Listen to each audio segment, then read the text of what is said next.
for giving the patient for examination. Patient has consented and is quite cooperative during the examination, and he has on inspection he has got a hyperdynamic precordium with pulsation visible all over the precordium.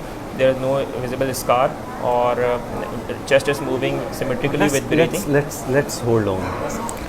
Now, when you are asked to examine a patient, you jumped on to precordium.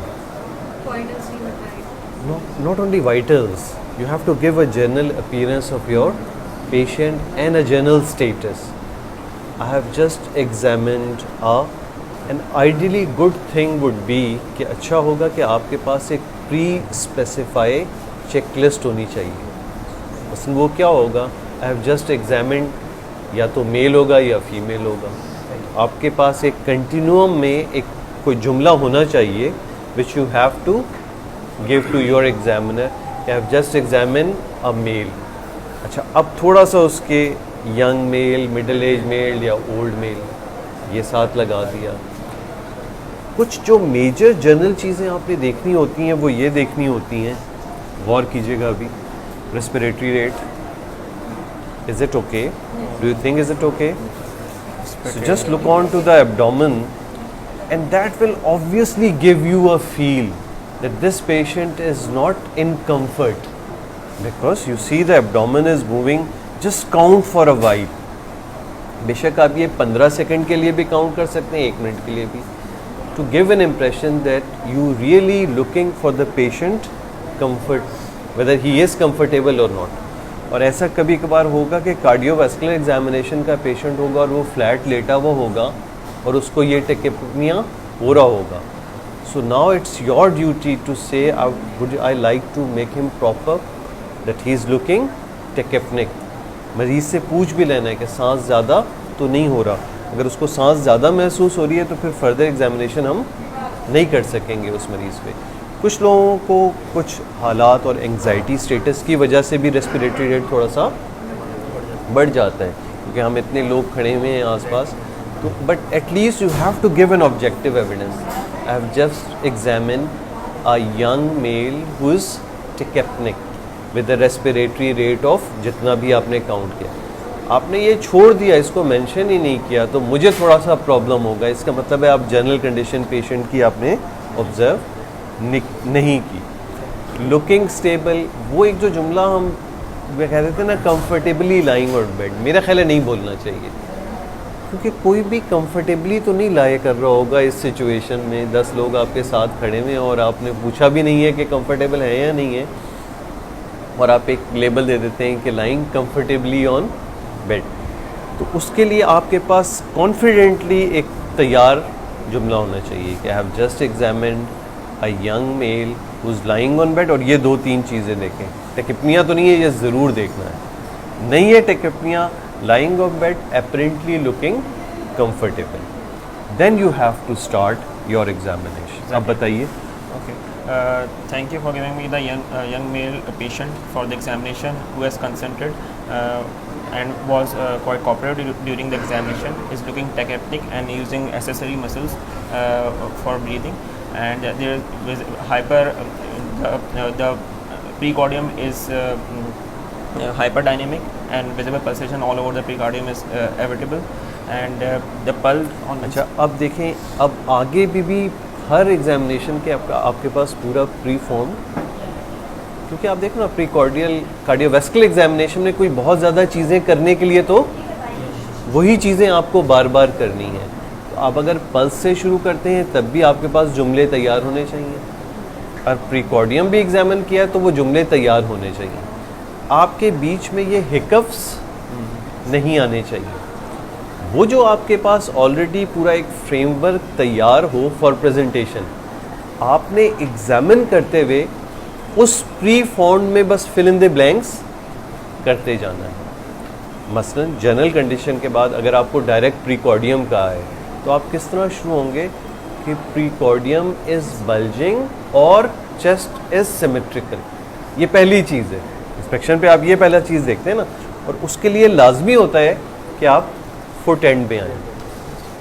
Foot and पे आके थोड़ी देर के लिए आप अपने proper position को straight भी कर सकते हैं अगर सही आइडिया नहीं हो रहा है, ये देखने के लिए कि चेस्ट बिल्कुल सिमेट्रिकल है या नहीं है, या प्रीकॉर्डियम बल्जिंग है।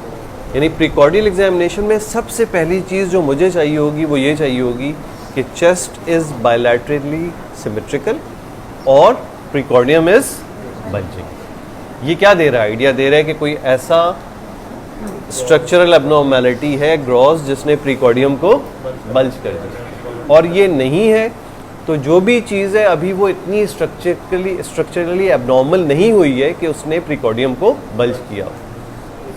तो that's the first point you have to mention while doing inspection of precordium, that chest is symmetrical और precordium is bulging। दूसरी इंस्पेक्शन की चीज़ मुझे चाहिए होगी any pulsation within precordium और outside the precordium but related to, और related to जो pulsations हैं वो एक suprasternal notch में और एक epigastrium, और इससे हट के कोई pulsation कहीं पे है या whole of the precordium is pulsatile, or there is an apparent pulsation which may be an apex beat because it's in the place of apex। फिर आप apex beat को बाद में बयान करेंगे। और epigastrium भी pulsatile है, suprasternal notch में भी pulsation है, neck fully pulsatile है, तो उसको फिर जो चीज़ आप आइडेंटिफाई करेंगे उससे कोरिलेट कर देंगे बाद में। नेक की pulsations तो या वीनस होती है या आर्टीरियल होती है, वो आप उसके हिसाब से बता देंगे। लेकिन ये दो एक्स्ट्रा हैं, सुप्रास्टर्नल एंड एपिगैस्ट्रियम, और कोई अनयूजुअल पल्सेशन आपको नज़र आ रही है। So then restart again. Yeah, exactly, sir. So, a young patient who is quite cooperative I and have consented just for examined a young male। फिर patient आपने male sex उसकी नहीं बताई। Young mail lying on bed with tachypnea, a respiratory rate of इतना। I have examined just a young male who is lying on bed, has consented for the examination and is quite cooperative, has got is tachypnic with a respiratory rate around 24, has got visible pulsation all over the precordium and in the epigastric region with slight bulging seen on the left side of the precordium. Chest is moving symmetrically with breathing, and there is no visible scar or any abnormality other than this seen. On inspection, apex beat is on during the further examination, the apex beat is localized in the 6th intercostal space, which is around 13 centimeter from the mid-sternal line. That is forceful, sustained, forceful non-sustained, and it is. So what's the difference between sustained and non-sustained apex beat? Forceful तो clear है कि वो apex beat जो आपकी उंगली को lift कर रही हो, that is forceful apex beat. Sustain और नॉन सस्टेन में क्या डिफरेंस होता है? If it is lifting the finger for more than 2/3 times of the systole, then it is sustained, and if it is not lifting the finger for more than 2/3 time of the systolic phase, then it is non-sustained। यानी rough एक subjective से ही आप idea करते हैं, patient का pulse rate आपको पता होना चाहिए कि कितना है। बहुत ब्रेडिक आइडिया है तो हो सकता है नॉन सस्टेन भी सस्टेन लगे, क्योंकि सिस्टली का ड्यूरेशन बढ़ा हुआ होगा ना, और बहुत टेकिक आइडिया है तो सस्टेन भी नॉन सस्टेन लगेगी। तो रेट से इसको कोरिलेट करना पड़ेगा कि आपकी इसमें मेरा ख्याल है हाफ ऑफ द सिस्टोली के लिए बड़ा सब्जेक्टिव है, कौन फील कर सकेगा ये हाफ है या 2/3 है। तो एक सब्जेक्टिव फील है जो कुछ देर तक रहे। एक होती है लिफ्ट की लेकिन और फ़ौरन चली गई, तो ये नॉन सस्टेन के रहेगी। और लिफ्ट की और देर तक रही, और इस पे आपको कोई एग्जामिनर इतना ज़्यादा वो नहीं करे, अनलेस एंड बिल्कुल पक्की बिल्कुल रह रही है और आप उसको नॉन सस्टेन कह रहे हैं, तो ग्रे एरिया में कोई उसको आपको इतना पिनलाइज नहीं करेगा, क्योंकि एक सब्जेक्टिव जजमेंट है जिसमें गलती हो सकती है। लेकिन एपेक्स बीट हो और फोर्सफुल भी हो, और आप ना कहें फोर्सफुल, उसको टैपिंग कहें तो गलत हो जाएगा। टैपिंग क्या है? बस छू के जा रही है। और कभी कभार आपको कैरेक्टर का आइडिया नहीं हो रहा होता, then don't comment on character, just give the location and pass, क्योंकि उसमें फिर एग्जामिनर को भी कोई कैरेक्टर नहीं मिल रहा होगा। उसको नॉर्मल भी ना कहे, बस लोकेशन दे के आगे चले जाएं।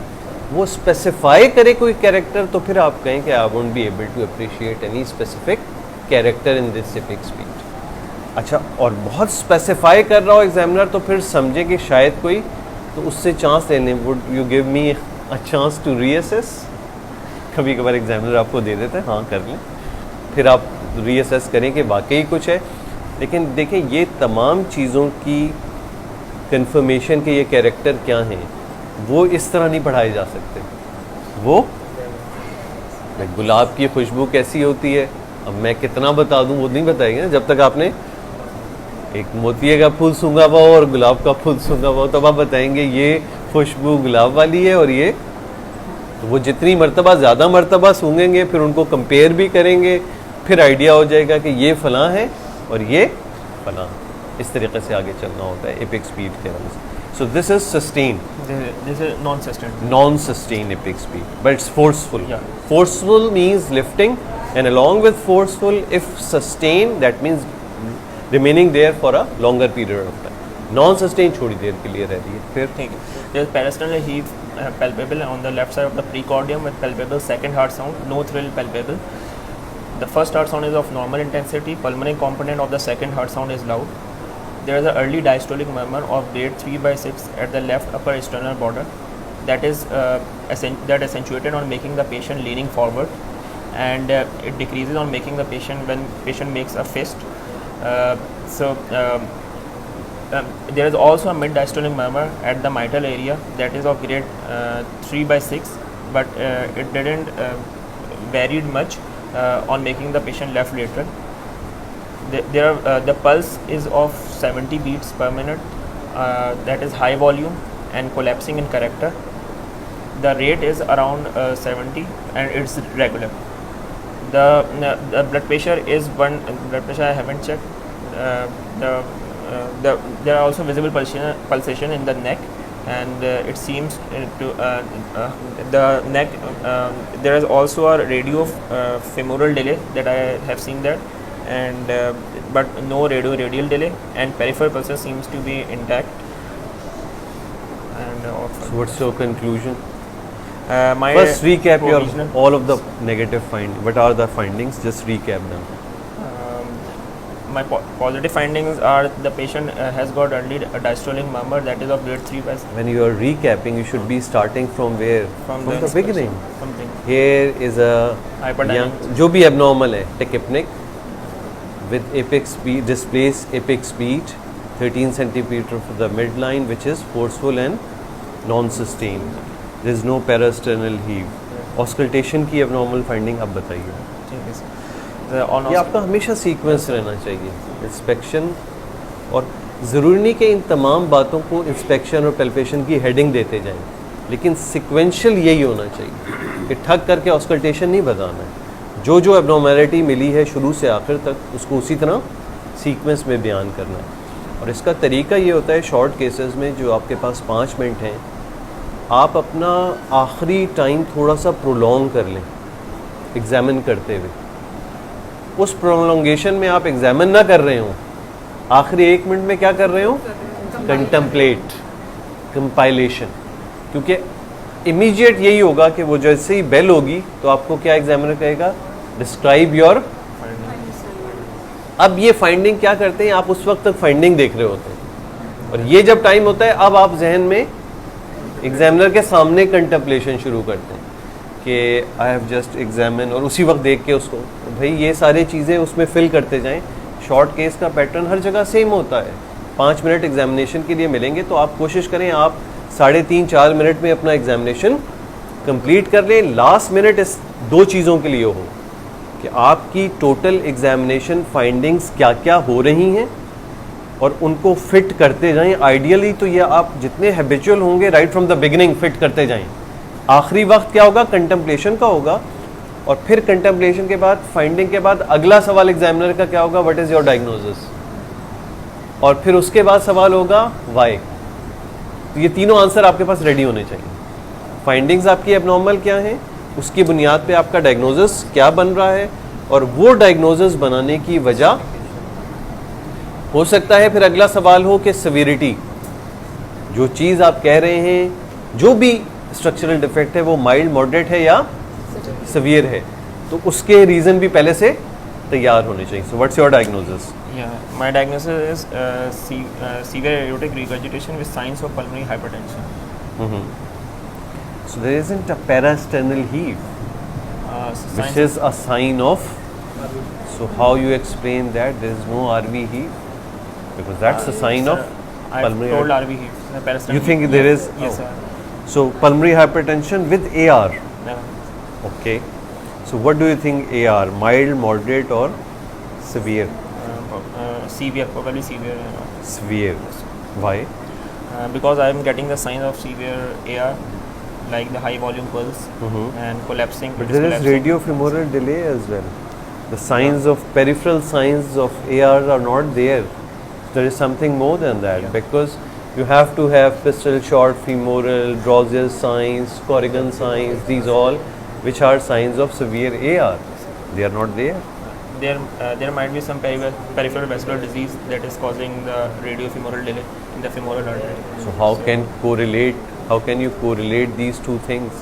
An AR without any significant peripheral signs, especially in the lower limbs. Yeah, exactly. One of the DDs can be coarctation of aorta, but in the DDs there can also be a lower limb vascular disease that is Why should yeah, a young that's why- patient of this age should have peripheral vascular disease? Probably coarctation would be on the top. So what's happening in both lower limb? Your pulses are reduced, or just radiofemoral delay Radiofemoral delay is there, and the pulses are also reduced. in all four limbs? Yes, sir. The volume seems to have मैं आपको radiofemoral. Examine करके दिखाता हूँ. इसको आप यहाँ पे ले लो और कैसे करके आप आराम से लेटो, बिल्कुल टांगे सीधी कर लो, थोड़ा सा उठ बैठो, तो पीछे हो जाओ, पहले पीछे हो जाओ, बस ऐसे. अच्छा देखिए, आप एग्जामिन करने जा रहे होते हैं ना, इनिशियल आप बिल्कुल रिलैक्स हो जाओ, बिल्कुल आराम से लेटना है, कोई परेशान नहीं. दोनों हाथों को मरीज से खुद कहें ऐसे करते हैं, ऐसे ही रखें दोनों हाथ. हाँ, बिल्कुल रिलैक्स हैं. ये ऐसे करना, यानी आपने पाम, ये नेल्स, कलर इनके, थोड़ा सा इसका स्टेटस कोल्ड है, पर्सपिरेशन है, नहीं है, और ये दोनों हाथों से बिल्कुल जेंटल थोड़ा सा उसको देख लिया, स्वेटिंग तो नहीं है. ये करने के बाद फिर आप ये, इससे आपकी अप्रोच नज़र आएगी कि आप हर चीज़ देखते हुए जा रहे हैं. अगर आपको ये पेरिफेरल साइंस से कहा गया है, दोनों हाथ आपने मरीज़ के यूँ उठवाए, उसी से कहा कि यूँ कर लें, फिर यूँ करने के बाद थोड़ा सा उसको टच करके ये देख लिया और इंतहाई जेंटल रहें. इसके बाद फिर आप रेडियल पल्स देखने के लिए तरीका क्या आता है, थोड़ा सा आप फ्लेक्स कर लें और सेमी प्रोन पोजीशन. अब देखें रेडियल कितनी अच्छी फील होगी, टेंडन हट जाएंगे. इसी के साथ ये वाली रेडियल इधर से देखें,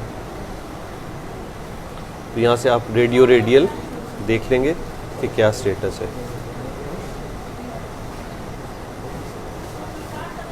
ठीक, फिर ये वापस रख लिया. चाहे तो आप दोनों ब्रेकियल देख सकते हैं ऐसे ही यहाँ से. ठीक, दूसरा आपने वाटर हैमर के लिए जो देखा था ना, तो हाथ कोशिश करें इस ब्रेकियल को भी साथ ले लें यहाँ से. जब आप पकड़ ही रहे हैं तो यहाँ पे ब्रेकियल को पकड़ लें और ये चारों उंगलियों से. हाथ में दर्द तो नहीं है आपके, ये आपने लिफ्ट कर दिया. इसमें है कि एक रिगर्ज सा पूरा वॉल्यूम जाएगा. You are sure that he is having regular pulse? So, I am finding some irregularity. regularly irregular. Even just concentrate on your carotids. अभी ये रेगुलर चल रही है, बीच में अचानक ये पीवीसी आई, देखिए ये मुझे भी फील हुई यहाँ पीवीसी. तो there are some regularly irregularities in the pulse. अभी भी आप लोग गौर से देखते रहें, आपको उस रिदम के साथ एकदम से बीच में एक प्रीमेच्योर नज़र आएगी जो आ रही है. नेक पल्सेशन बहुत ही प्रोमिनेंट है. फ़र्क करना होता है आर्टीरियल है या वीनस है, तो आर्टीरियल हमेशा अप और डाउन हो रही होंगी, वीनस वेवी होंगी, उसमें वो अप डाउन पैटर्न नहीं बन रहा होगा. फिर आप यहाँ गर्दन में दर्द तो नहीं है, वेनस के लिए आप जैसे ये उंगली रखेंगे वो वेनस गायब हो जाएगी, आर्टरी आती रहेगी. ठीक, ये अब ये आर्टरी इवन फील भी हो रही है यहाँ पर जब आप इसको दबा रहे हैं. ठीक, तो इसमें ऑब्वियसली है. कैरोटिड को कुछ लोग कहते हैं पल्सेट करने से पहले आप ऑस्कल्टेट कर लें, एक्सक्लूड कर लें कि कोई ब्रूई तो नहीं है, उसके बाद पेल्पेट करें. लेकिन ज़रूर पेल्पेट किया करें, कभी कभार कैथ में पेशेंट होता है, हम आप सपोर्टिव स्टाफ साथ होते हैं और आप पे हम डिपेंडेंट होते हैं, ज़रा बताओ पल्स आ रही है। तो अपने इन सेंसर को आदी बनाएं इस चीज़ का कि जज करने का, कि उंगलियों से आप फैसला कर सकें पल्स है या। तो वो कब आएगा? जब आप हर पेशेंट की पल्स देखेंगे, क्योंकि हर पेशेंट का रेट के हिसाब से, अपनी आर्टीरियल स्टिफनेस के हिसाब से हर पेशेंट का पल्स प्रेशर डिफरेंट होता है। वो आप जब फील करेंगे तब आपको आइडिया होने शुरू होंगे कि किस पेशेंट के पल्स, वही सेम नॉर्मल पल्स में वेरिएशंस पता चलेंगी, हाई लो सब पता चलेंगी। और ये पता चलेगा जब पल्स नहीं है और आपकी अपनी पल्स जब आ रही होती है, तो वो पेशेंट की पल्स कब है और आपकी पल्स कब है। वो इसी वजह से होती है कि आपने बहुत सारे पेशेंट नहीं देखे। क्रिटिकल पेशेंट भी है तब भी सपोर्टिव स्टाफ बन के साथ उसके हेल्प करें, दूसरे हाथ से आप देखते रहें, कैरोटिड देखते रहें। यानी ये सारा पीरियड 3-4 साल की ट्रेनिंग का है, इसीलिए कि आप जितना कुछ अपनी पर्सनल क्लिनिकल इक्विपमेंट को बना सकते हैं उतना बनाएं। कितने ही हम एडवांस हो जाएं टेक्नोलॉजी में, क्लिनिकल जजमेंट की वैल्यू रहेगी। अब देखिए कितनी जगहों पे होता है बड़ा डिसीजन क्लिनिकल जजमेंट पे हो रहा होता है कि ये चीज़ है या नहीं है। तो ये ना सोचें कि एको आ गया, कैथ आ गई, ये सब कुछ आ गया तो ये क्लिनिकल का काम ख़त्म हो गया, नहीं। और आजकल के दौर में तो एको पता नहीं कभी कभार सही भी नहीं होता है। आप चैलेंज कर सकते हैं एको को अपनी क्लिनिकल जजमेंट पे। तो अब प्रीकॉर्डियम के लिए पहले पैर पे आप जाएंगे, देखेंगे कि प्रीकॉर्डियम सिमेट्रिकल है या नहीं है। उसके लिए अच्छा है कि पेशेंट को थोड़ी देर सीधा करें। उसके बाद आप गौर से देखें पल्सेशंस को, और कभी कभार आपकी एपेक्स बीट लैटरल होके इवन वहाँ नीचे तक जैसे इसमें गई भी है, इंटीरियर एक्सिलरी लाइन से भी आगे है, तो आपने क्या होगा, झुक के थोड़ा सा देखना होगा कि कहाँ तक महसूस हो रही है। फिर ये कंफर्म तो पैल्पेशन से होगी। फिर आपने कोई दर्द तो नहीं है, यहाँ पे दर्द का पूछा, फिर हाथ रखा, यहाँ से आपको फील मिलेगी कि कहाँ आपको एपेक्स बीट मिल रही है। और एपेक्स बीट क्या है? मोस्ट लैटरल डेफिनेट पल्सेशन, जो डेफिनेटली फील हो रही है। मुझे तो इवन ये यहाँ तक फील हो रही है, ये मिड एक्सिलरी लाइन है, ये देखो कि जहाँ तक आपको फील हो रही है वो पल्स एपेक्स बीट कहलाएगी। मुझे यहाँ तक फील हो रही है, काफ़ी मेरा ख्याल है डायलेटेड हार्ट है इसका। फिर यहीं पे ही आपने थ्रिल देख लेनी है, ये पैरास्टर्नल हीव देखनी है, ये भी आ रही है। पैल्पेबल P2 भी है इससे। ये वाली थ्रिल, यानी हाथ के ये 3 एरियाज हैं, ये थ्रिल के लिए है, ये पैल्पेबल एपेक्स बीट या साउंड के लिए है, ये पैरास्टर्नल हीव के लिए। तो ये एपेक्स बीट को फिर कंफर्म करने के लिए आप यहाँ से स्लाइड करते हुए आते हैं और फिर इंच टेप से इसको नाप लेते हैं एग्जैक्टली। पैरास्टर्नल हीव ये देख ली,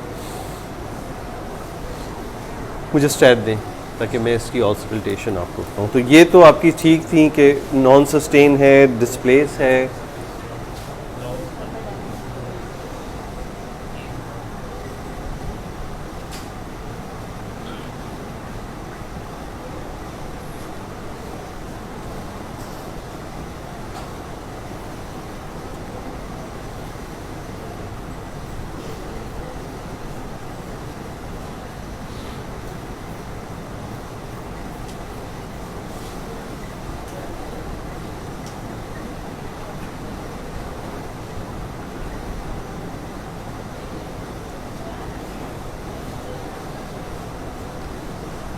I think he's having tachycardia. और tachypneic भी साथ है। तो whenever you have a patient with tachycardia and slight tachypnea, sometimes it's difficult to make out exact auscultatory finding. थोड़ा सा उठ के बैठ जाए आप। लेटने में आपको वैसे सांस तो नहीं होता है, पीठ में दर्द है, लेकिन वैसे लेटने में ऐसा हो कि सांस सा और उठ के बैठना पड़े, ऐसा नहीं हो रहा है। ठीक।